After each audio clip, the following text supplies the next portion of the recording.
दोस्तों इस वीडियो में हम बात करेंगे कि संयुक्त राष्ट्र संघ एक राज्य नहीं है, ये सुर्खियों में क्यों रहा है।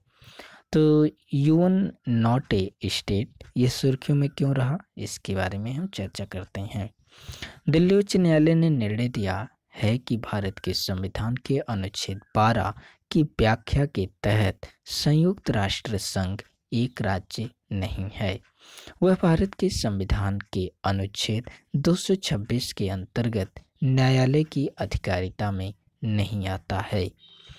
तो संयुक्त राष्ट्र संघ सुर्खियों में या समाचार में क्यों रहा, तो उसका मेन जो कारण था दिल्ली जो उच्च न्यायालय है। दिल्ली उच्च न्यायालय ने निर्णय दिया कि जो भारत की संविधान का अनुच्छेद 12 है उसमें यह व्याख्या के तहत जो संयुक्त राष्ट्र संघ है वह एक राज्य नहीं है। भारत के संविधान के जो अनुच्छेद 226 हैं के अंतर्गत जो यूएन है, जो संयुक्त राष्ट्र संघ है, वह न्यायालय की अधिकारिता में नहीं आता है। इससे संबंधित जो अन्य तथ्य हैं उसके बारे में देखते हैं। भारतीय संविधान के अनुच्छेद 12 के अनुसार राज्य शब्द संघ एवं राज्य सरकारों, संसद और राज्य विधानमंडलों तथा भारतीय राज्य क्षेत्र के अंतर्गत भारत सरकार के नियंत्रणाधीन समस्त स्थानीय अथवा अन्य प्राधिकरणों को समाविष्ट करता है।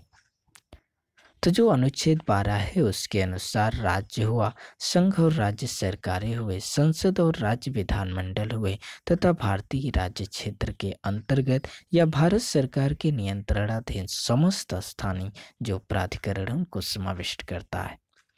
अगला सरकार ने यह भी निर्दिष्ट किया है कि जो संयुक्त राष्ट्र संघ के विरुद्ध विधिक कार्रवाई करने हेतु भारत सरकार की सहमति आवश्यक नहीं है, क्योंकि यह एक विदेशी राज्य नहीं है।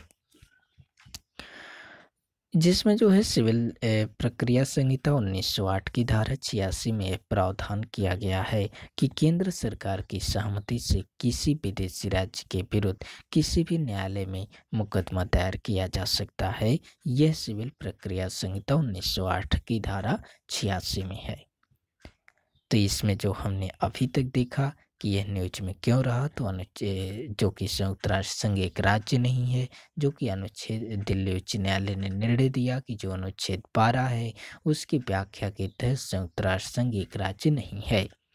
यह भारत के संविधान के जो अनुच्छेद 226 है, अनुच्छेद जो 226 है, यह भी उपबंध करता है कि संयुक्त राष्ट्र संघ न्यायपालिका की अधिकारिता में नहीं आता है।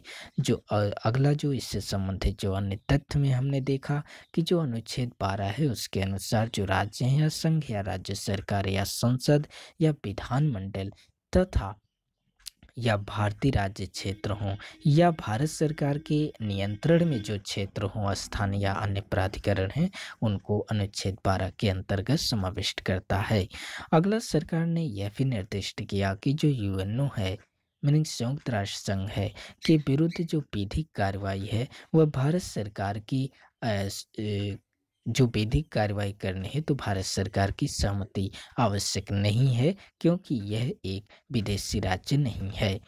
अगला जो भारत की जो सिविल प्रक्रिया संहिता 1908 की धारा 86 में यह प्रावधान किया गया था कि केंद्र की सहमति से किसी विदेशी राज्य के विरुद्ध किसी भी न्यायालय में मुकदमा दायर किया जा सकता है।